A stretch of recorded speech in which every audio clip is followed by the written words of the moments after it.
Hello, everyone, and into tonight's Locked On Canadiens, the Habs as professional wrestlers, and we're stealing players from other teams again.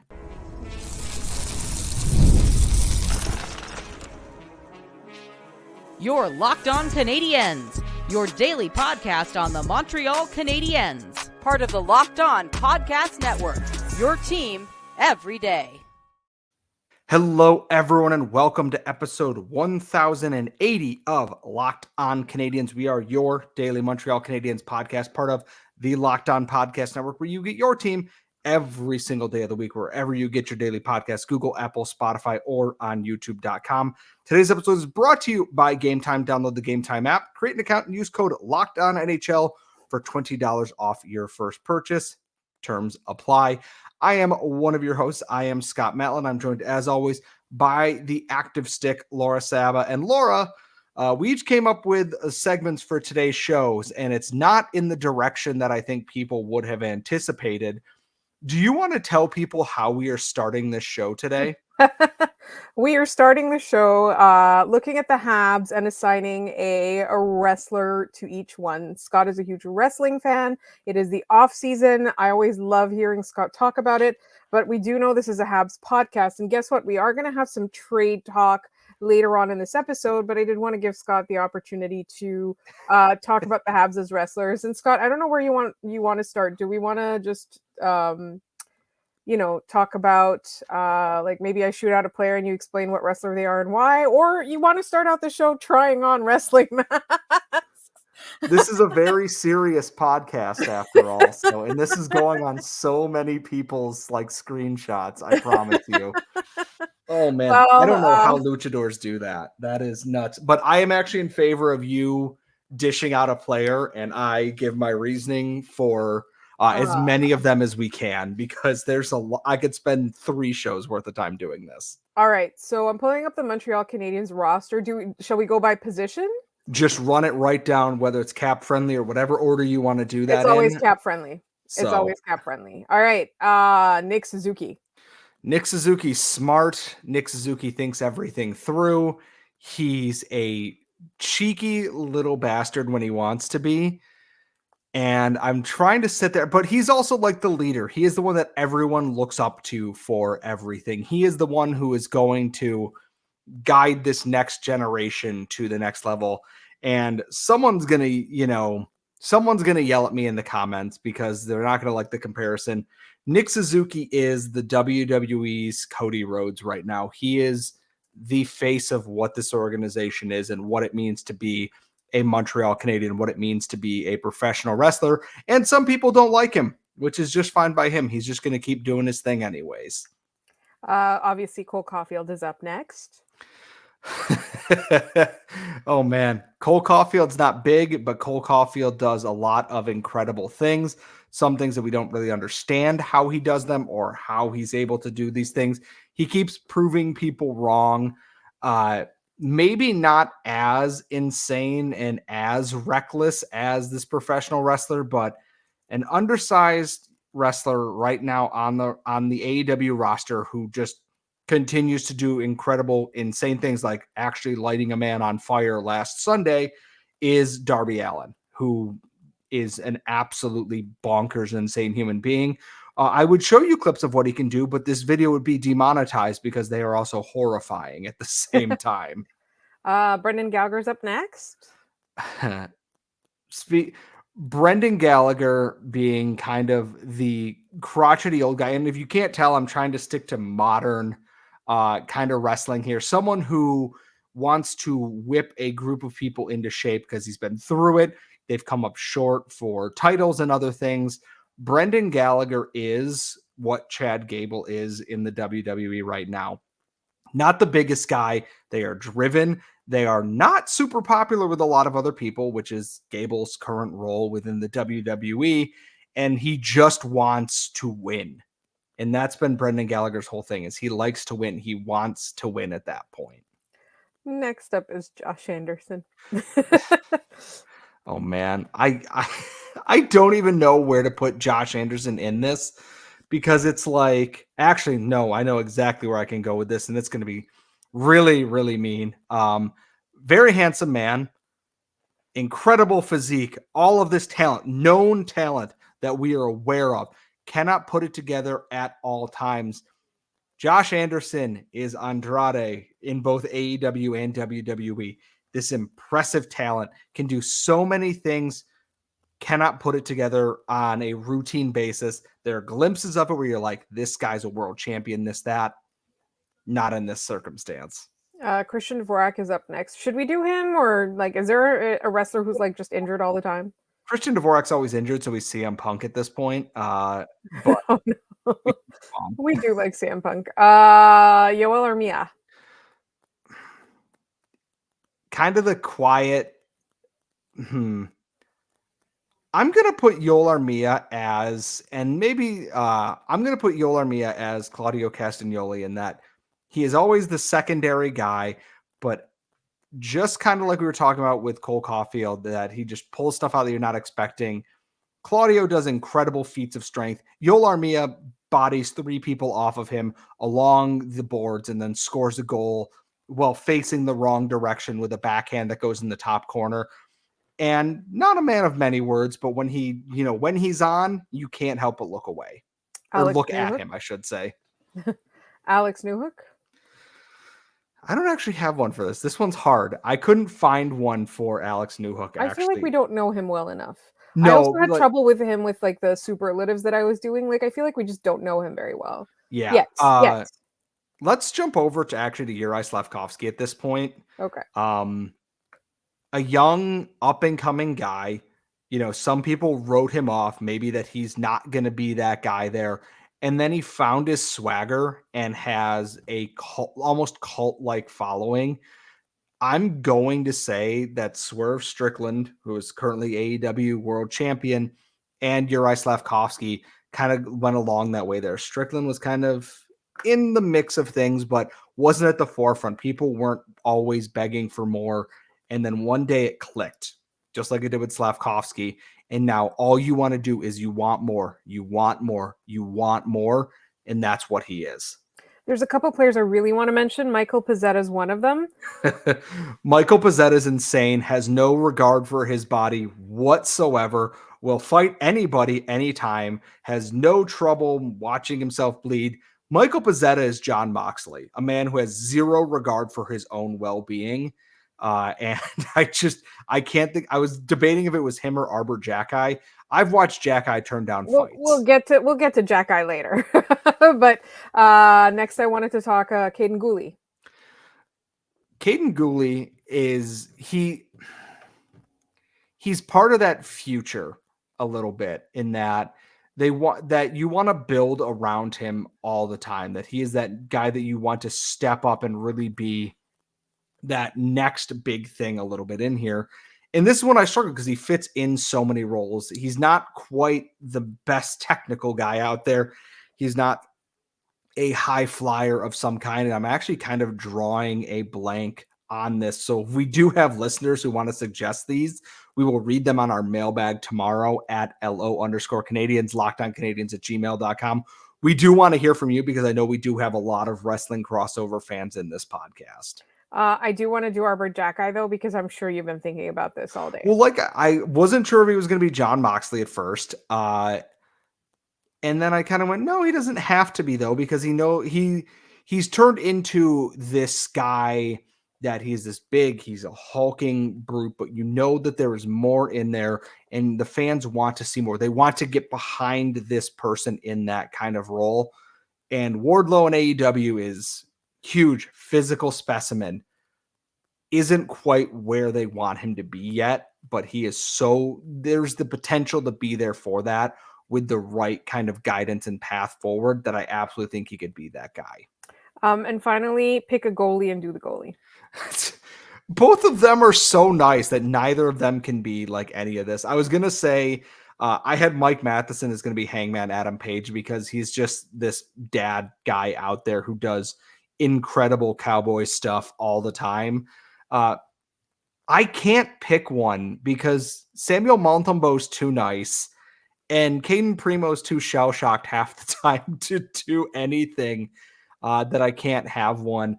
if someone can come up with who Brian Danielson is on the Montreal Canadiens, which you could argue Nick Suzuki could fit that role as well. Like I said, we want to hear from you at LO_Canadiens, Locked On Canadiens at gmail.com. We're going to move into my segment next. 2 segments. Which is weird. I came up with the wrestling one and you came up with the other one. This is why we work well. Because I was like, I want to do pro wrestling. And I was like, I'm not going to say no to this. I promise you. You want me to talk about pro wrestling? I will talk about pro wrestling. Scott wanted to talk about trades. Yes. I came up with an idea that we're going to trade for players with some caveats. And we're going to dive into that coming up next.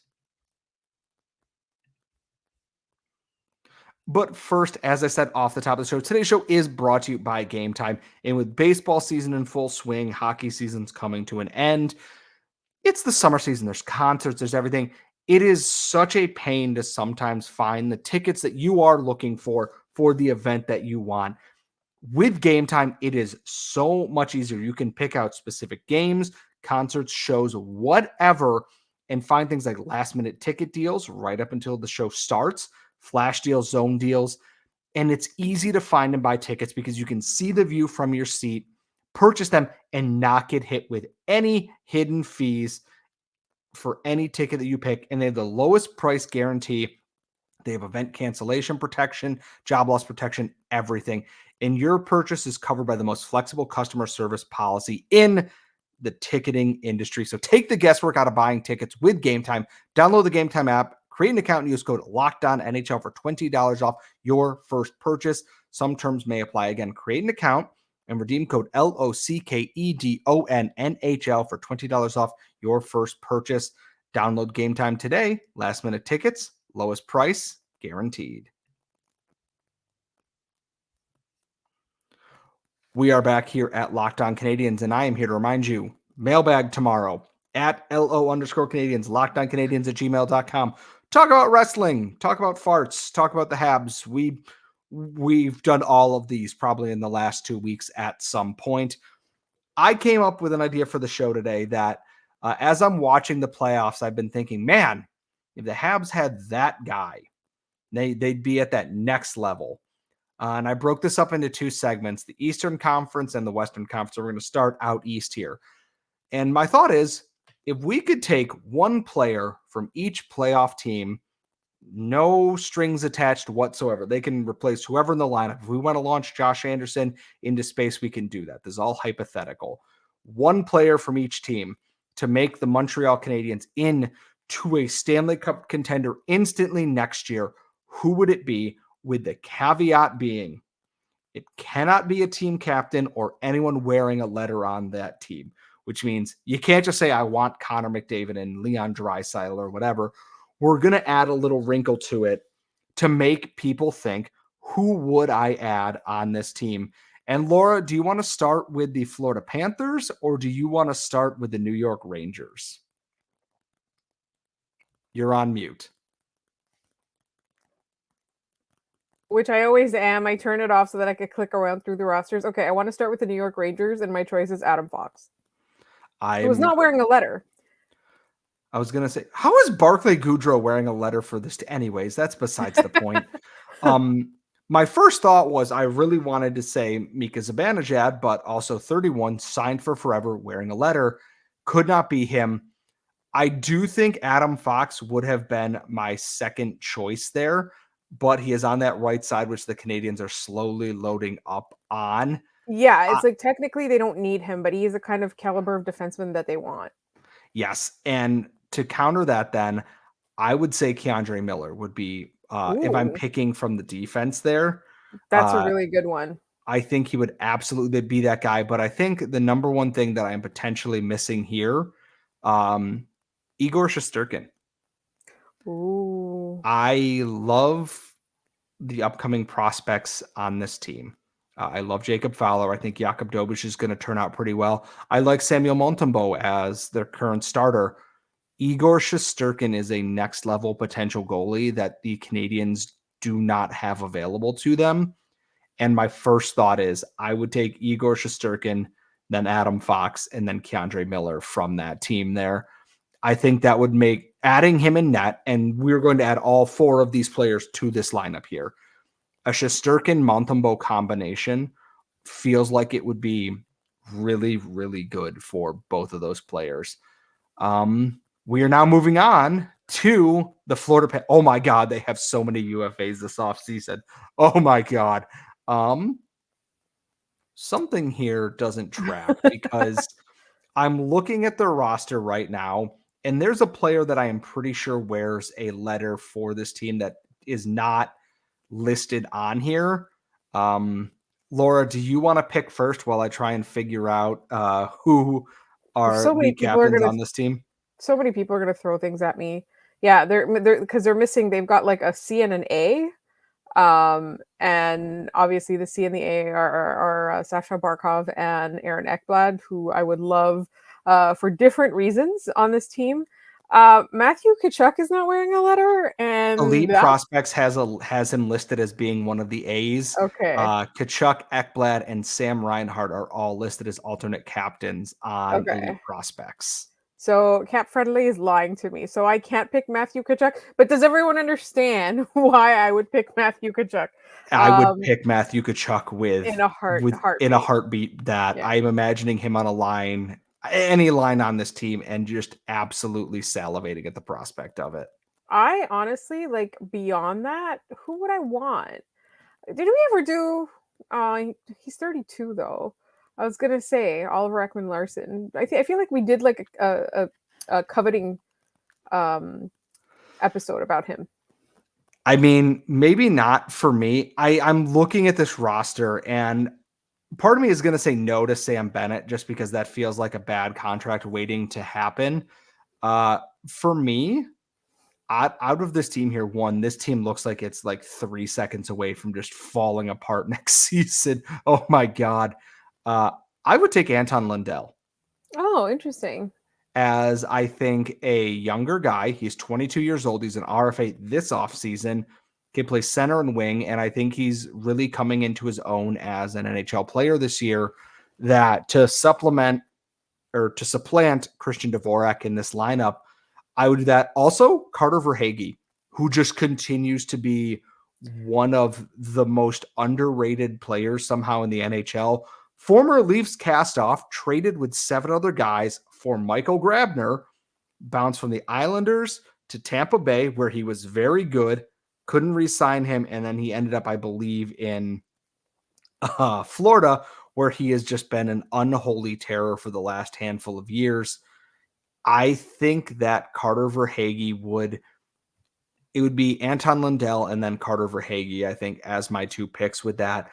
But if Matthew Tkachuk wasn't wearing a letter, it's not even close. Matthew Cat Tkachuk would be Friendly my has pick. never lied to me before. Well, I'm now devastated. I can't believe they've done.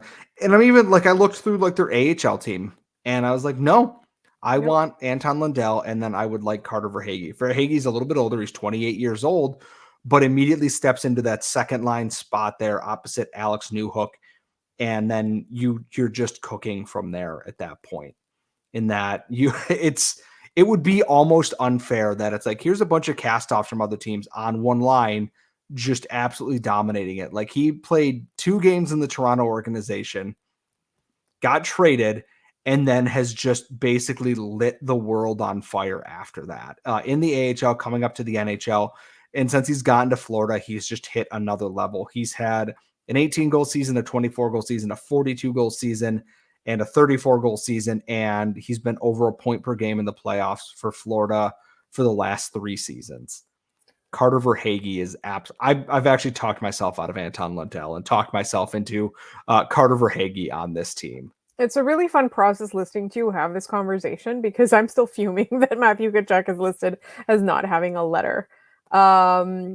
Are we haven't gone to the West Coast? No, that's actually going to be coming up next. We are going to dip our toe, so to speak, into the Western Conference, where maybe it gets a little more complicated because we can't just pick Connor McDavid and Leon Draisaitl and whomever. Unlike Jamie Benn, this entire segment is going down next. We are back here at Locked On Canadiens, I'm not sure if I'm going to be doing any editing tonight or not, but we are moving on with our can we make the Habs into instant cup contenders? And at this point, we have added Igor Shesterkin on my end and Carter Verhaeghe. Laura has added Oliver Ekman-Larsson and Adam Fox to this defense, to a potentially very good defense to start. Laura, do we want to start in Dallas or do we want to start in Edmonton? I was looking at Dallas, but now I have to check if Cap Friendly is lying again. I feel like in Edmonton, we've talked about Edmonton before in this capacity, and I cannot remember who we said, but we made a very compelling case. Oh, man. Well, Connor McDavid wears the C for Edmonton, obviously. Leon Draisaitl, Ryan Nugent-Hopkins, and Darnell Nurse are all wearing A's for this team. I have my pick for this, and this is the only one that when I thought about this ahead of time that I was like, this is absolutely who I am picking no matter what. Okay, I'm going to let you go for it just because I feel like you're going to say someone. Go ahead and say it. I'm picking Evan Bouchard from their defensive group. 24 years old, makes 3.9 a year, and has been absolutely on fire in these playoffs here and in the regular season.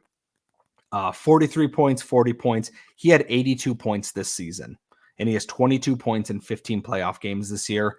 He has been by far their best defensive player and has been doing everything they were hoping Darnell Nurse could do, but better and cheaper. His next contract's going to be a doozy, but I imagine adding Evan Bouchard to this team with also Keandre Miller now and some of the pieces the Canadiens have coming up, and you were already in rarefied air on that defense potentially. You have a lot of players who can play both ends, can score, can defend, do everything that you are looking for. I was going to choose Dylan Holloway because he's still young, and there's a lot the Canadiens can do with him. Former teammate of Cole Caulfield at Wisconsin as well. I actually like that because I think he's somebody that maybe he isn't an elite top 6 forward in this league, but he's still a first rounder, and I think like his development is not entirely completed, and he went first round for a reason, right? So I personally feel like the Canadiens have very strong developing skills, so they can kind of mold him in whatever way they want. Like, was my reasoning. Was not necessarily like his existing stats. It was more the upside and the age. And I think that's absolutely fair, is that Oilers fans like him. Scout people still seem to like him, is that he's bounced between the AHL, where he's played very well, put up a lot of points, and the NHL, where I think the Oilers are a flawed team, unfortunately, where they are very top heavy and don't have that support in their bottom 6 potentially. And adding someone to that on, let's say, the Canadiens' third line, I think gives them that skill, gives them a little bit of potential to really do something with him and maybe get him to that next level.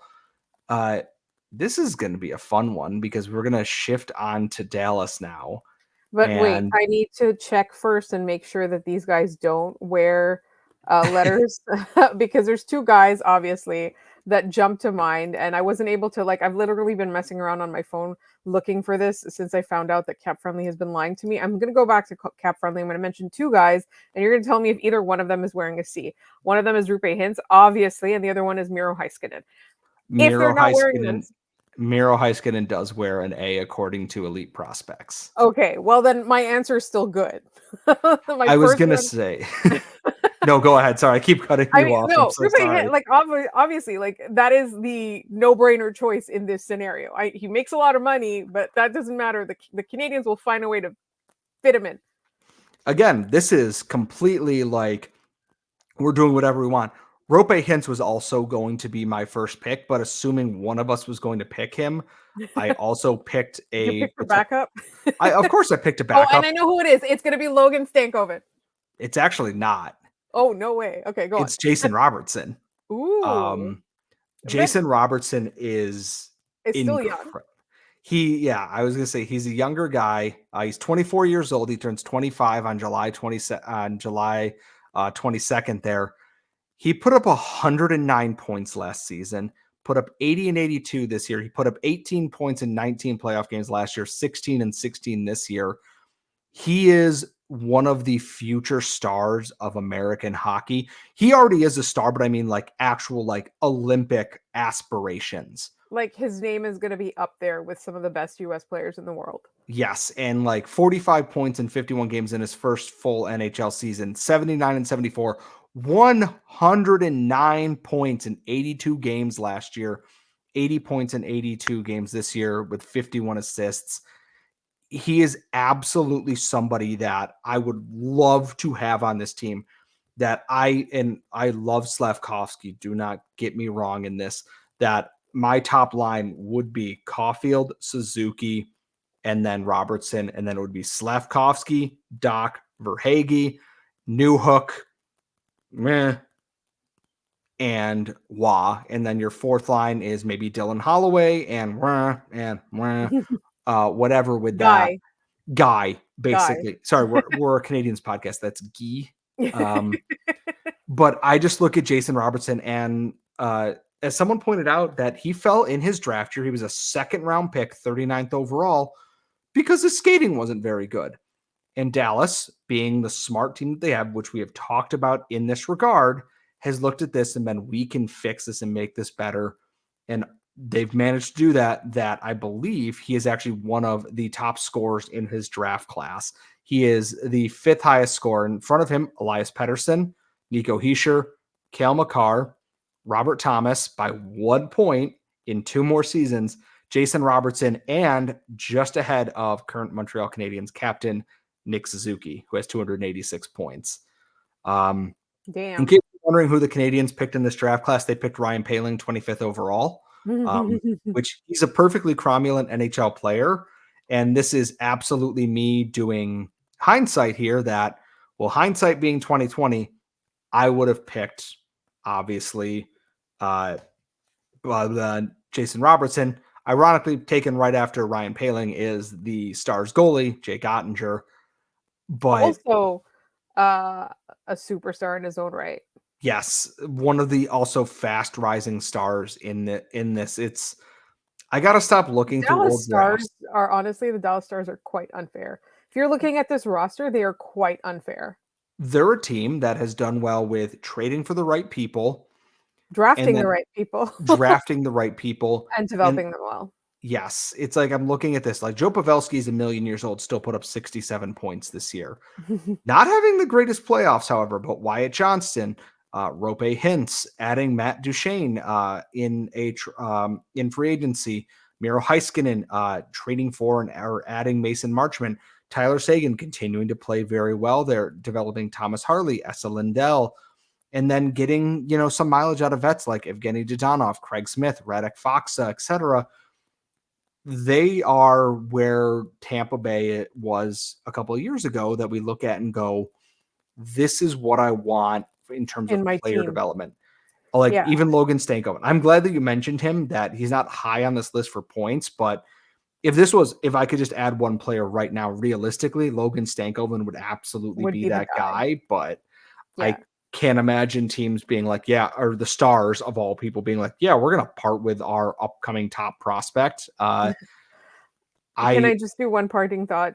Absolutely. So every year, obviously, since the Canadiens aren't that great, people always ask me, what team are you rooting for in this Stanley Cup playoffs? And I always say either Colorado when they're left, and they've had a couple of early exits. They've had quite a few early exits, second round exits, but I root for Colorado because they're a team that every year at the beginning of the playoffs, you think this team has a shot to win the cup. They have won the cup, but you look at them and you're like, this is the kind of team that has a shot to win the cup. And the Dallas Stars for the last year have felt that way for me. And I think, going forward, obviously, unless there's any drastic changes, you look at that team and you're like, this is a team that feels like it could win the cup, which exactly how Scott pointed out, that was like Tampa Bay. Every year, you're like, they didn't win every single year. They won a few. They didn't win every single year, but you would look at that team and you look, this is a team that could win the Stanley Cup this year. And that's what I want for the Canadiens. I want there to be multiple years where even if they don't bring home the cup, which obviously I want them to, you always going into the playoffs, you look at that team and you're like, this is a team that could win this year. Realistically, I'm not crazy. And we also want to hear from you. Who would you pick from these teams? Assuming you cannot pick captains or alternate captains, you can tweet us at LO_Canadiens, LockedOnCanadiens@gmail.com. It is the mailbag episode tomorrow. So please tweet us all your mailbag questions, your thoughts. Habs as pro wrestlers. Who are you taking from playoff teams? Remember to follow Laura at The Active Stick. Follow myself at Scott Matla. Remember, you can find us wherever you find your daily podcast on Google, Apple, Spotify, or on YouTube.com. But for now, we are signing off, and we will see you all next time.